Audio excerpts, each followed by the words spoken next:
Bienvenue sur BFM d'ici. Notre invitée aujourd'hui est Sofiane Nemra. Sofiane, vous êtes auteur de bande dessinée, vous avez grandi à Digne-les-Bains et là, pour ceux qui vous connaissent, eh bien, aujourd'hui, vous sortez le tome 2 de Marié de Poupettes. Alors, dites-nous un peu, ça parle de quoi ?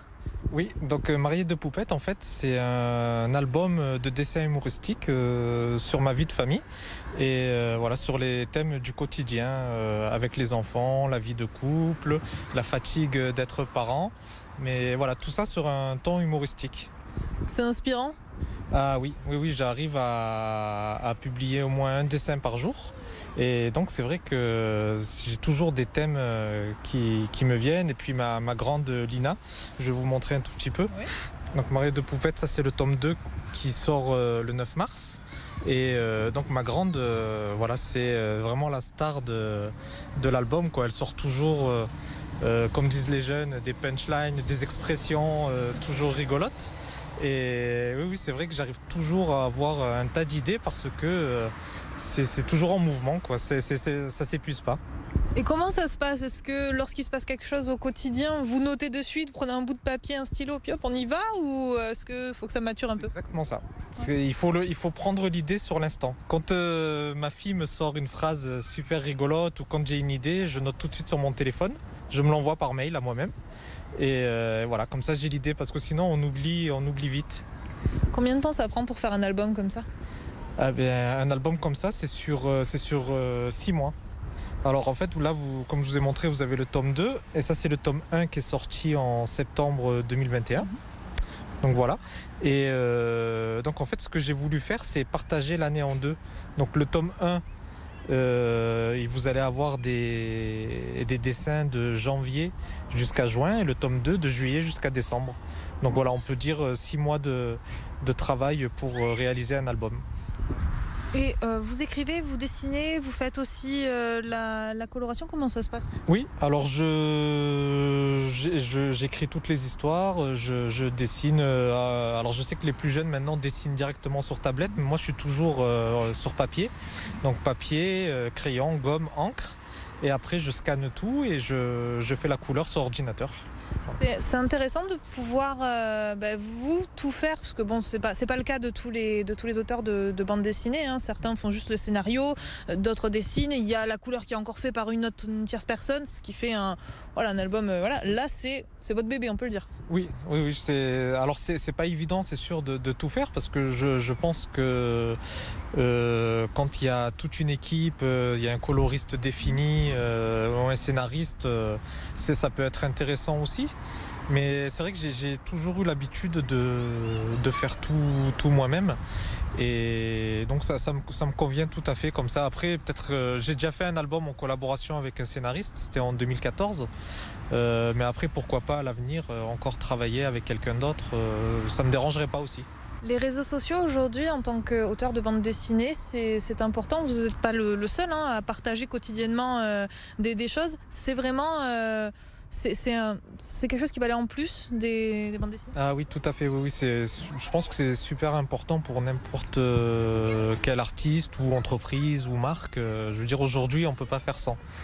Et moi, ce que j'ai compris avec les réseaux sociaux en tant qu'auteur de bande dessinée, c'est que ça pouvait vous apporter une certaine force, entre guillemets. C'est-à-dire que en ayant de la notoriété sur les réseaux sociaux, on peut après plus facilement, par exemple, pouvoir taper dans l'œil d'une maison d'édition ou travailler pour un magazine. Voilà, c'est vraiment puissant, quoi. Donc moi d'ailleurs, j'ai signé ma première BD dans une grande maison d'édition grâce aux réseaux sociaux. C'est un plus, mais c'est du travail en plus aussi, non ? Oui, c'est du travail en plus, mais bon, après il faut être très structuré. Moi j'ai un planning bien défini par semaine où je sais chaque jour ce que je dois faire. J'ai 2 jours qui sont consacrés au dessin pour les réseaux sociaux. Après j'ai les autres jours qui sont consacrés à la réalisation d'une bande dessinée, voire 2. Et donc voilà, il faut que ce soit millimétré, bien structuré et voilà, savoir ce qu'on fait. Et du moment où on est organisé, après ça roule tout seul. Et alors, pour Marié de Poupettes, donc il y a 2 tomes, mais il y avait aussi il y a un autre héros dont vous êtes l'auteur. Oui, oui. Il y a une suite là aussi, il y a des projets? Oui, alors je vais vous la montrer. Alors c'est Doul. Donc c'est une BD jeunesse, c'est l'histoire d'un petit garçon qui se retrouve accidentellement téléporté dans la forêt amazonienne où il va faire la rencontre d'animaux qui luttent contre les humains pour la survie de leur habitat naturel. Et donc voilà, cette BD elle est un peu spéciale parce que pareil, elle a été financée par les internautes. Et c'est une BD pour laquelle j'ai reçu vraiment des retours très très positifs. J'avais jamais reçu autant de retours positifs. Et c'est vrai que j'aimerais bien la faire connaître un peu plus et voir s'il y a des éditeurs régionaux ou nationaux qui seraient intéressés justement pour la publier. Elle est prévue en 2 tomes et là justement je suis en train de réaliser le tome 2. Et voilà, j'aimerais bien qu'il sorte pour 2023 ou 2024, mais c'est vraiment une BD à découvrir. Et alors, dernière petite question. Vous avez parlé justement, vous avez dit que là, Doul, c'est une BD jeunesse, mais il y avait cette idée-là que la bande dessinée, c'était destiné à la jeunesse uniquement.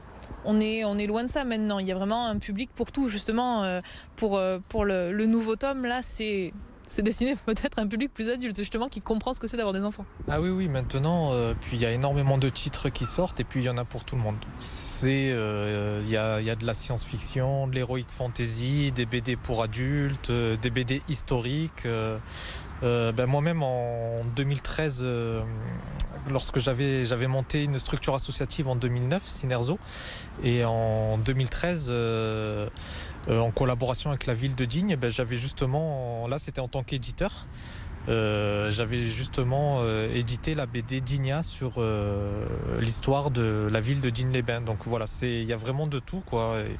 Et c'est vrai qu'aujourd'hui, voilà, tous les amateurs de bande dessinée, qu'ils aient 7 ans ou 77 ans, ils peuvent trouver leur bonheur. Eh ben, merci beaucoup. Alors, je le rappelle, la BD, donc Mariée de Poupette, le tome 2, ça sortira donc... Ça sort le 9 mars exactement. Et tous mes albums et les produits dérivés, parce que je fais aussi des produits dérivés, sont en vente sur mon site sofianemra.com. Merci beaucoup, Sofiane Nemra, d'avoir été notre invitée. Et bonne continuation sur BFM d'ici.